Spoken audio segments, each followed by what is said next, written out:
আর শুরুতেই নজর রাখবো মালদার দিকে। তৃণমূলের কোন্দলে উত্তপ্ত মালদার হরিশ্চন্দ্রপুর। কার্যত বন্ধের পরিস্থিতি তৈরি হয়েছে সেখানে। রাতে চলছে পুলিশি টহল, পুলিশের সঙ্গে ছিল র্যাপো। কি নিয়ে এই অশান্তি? জেলা পরিষদ সদস্যের ঘনিষ্ঠর বাড়িতে হামলাও চালানো হয়েছে এবং হামলাকে ঘিরেই উত্তপ্ত হয় হরিশ্চন্দ্রপুর। কাঠগড়ায় মন্ত্রী তাজমুল হোসেনের ভাইয়ের অনুগামীরা।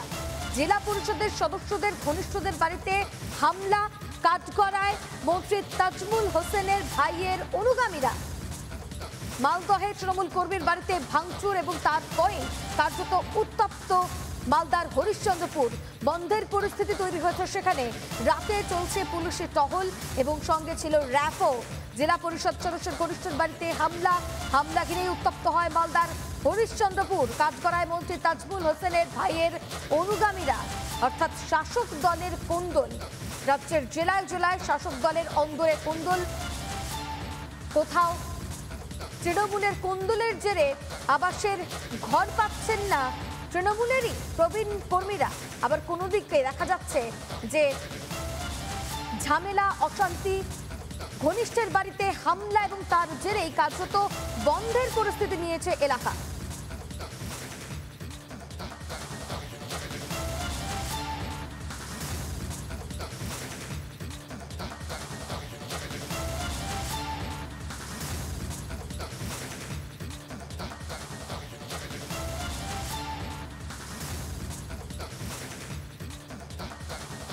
পুলিশ নিজের ডিউটি পালন করেছে।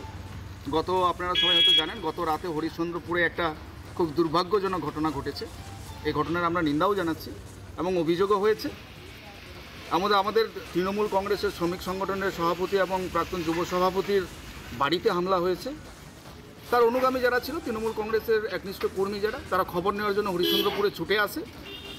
ছুটে আসার পরে পুলিশ তার কাজ করেছে। পুলিশের উপরে আমাদের আস্থা আছে এবং গতকাল রাতের ঘটনায় পুলিশ আমাদের কমিটমেন্ট করেছে যে যারা এই ঘটনার সঙ্গে যুক্ত তাদের আইনানুগ ব্যবস্থা উনি গ্রহণ করবেন। গণ্ডগোলের কোনো ব্যাপার ছিল না। বিভিন্ন গ্রাম থেকে আমাদের হরিশ্চন্দ্রপুরের যে বিভিন্ন অঞ্চল, বিভিন্ন গ্রাম গতকালের ঘটনার শোনার পরে তারা খবর নেওয়ার জন্য এসছে যে তাদের নেতার উপরে কি হয়েছে না হয়েছে, ঘটনার খবর নেওয়ার জন্য এসেছিল।